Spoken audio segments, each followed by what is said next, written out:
রিশাদ হোসেনকে নিয়ে ভয় পাচ্ছে ওয়েস্ট ইন্ডিজ দল। এই ওয়েস্ট ইন্ডিজ দলকে একাই রিশাদ হোসেন করে কাঁপিয়ে দিয়েছে, একাই মূল্যবান 5টা উইকেট তুলে নিয়েছে ওয়েস্ট ইন্ডিজ দলের এই রিশাদ হোসেন। আর বাংলাদেশের লেগ স্পিনার রিশাদ হোসেন কি দারুণ পারফরমেন্স দিয়েছে ভাই, আমি ব্যক্তিগতভাবে তাকে হাততালি দিতেই পারি, হাততালি দেওয়ার যোগ্য সে। কারণ এই রিশাদ হোসেন একাই ওয়েস্ট ইন্ডিজ দলকে একবারে নাকানি চুবানি খেয়ে দিয়েছে।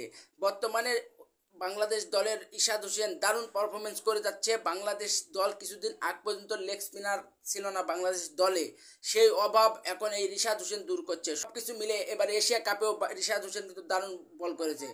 বাংলাদেশের ব্যাটিং সাইডটা একবারে দুর্বল, ব্যাটিং সাইড একবারে দুর্বল, কারণ ব্যাটিং সাইড ভালো মতো রান টান করতে পারে না, কিন্তু বোলিং সাইডের দোষ দিব না আমি, বিশেষ করে ফাস্ট বলার ক্ষেত্রেও এবং স্পিনার ক্ষেত্রেও। আর রিশাদ হোসেন তো প্রায় আগুন।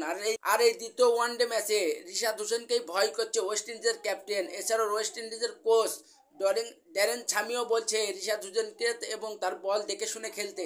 তাহলে বুঝুন এই রিশাদ হোসেন ওয়েস্ট ইন্ডিজ দলের বুকে কাফন ধরে দিয়েছে। কেমন রিশাদ হোসেনকে আটকাতে মরিয়া এখন ওরা। রিশাদ হোসেনকে যেভাবেই হোক রিশাদ হোসেনের বল দেখে শুনে খেলতে বলছে তারা। সব তৃতীয় ওয়ানডেতে যদি রিশাদ হোসেনের বলগুলো দেখে শুনে খেলতে পারে তাহলে ওয়েস্ট ইন্ডিজ দল কিন্তু ভালো কিছু করা সম্ভব। এইসব কথাবার্তাই বলছে ওয়েস্ট ইন্ডিজের কোচ ড্যারেন ছামি। এটা ভাবতে ভালো লাগছে যে রিশাদ হোসেনকে বা বাংলাদেশের কোনো বলারকে প্রতিপক্ষরা ভয় পাচ্ছে। সব কিছু মিলে রিশাদ হোসেন যে পারফরমেন্স দিচ্ছে তাতে করে রিশাদ হোসেন সেরা সন্দেহ রয়েছে। তো কতটুক রিশাদ হোসেনকে দ্বিতীয় ম্যাচে আটকাতে পারে উইন্ডিজেরা, তো দেখা যাক।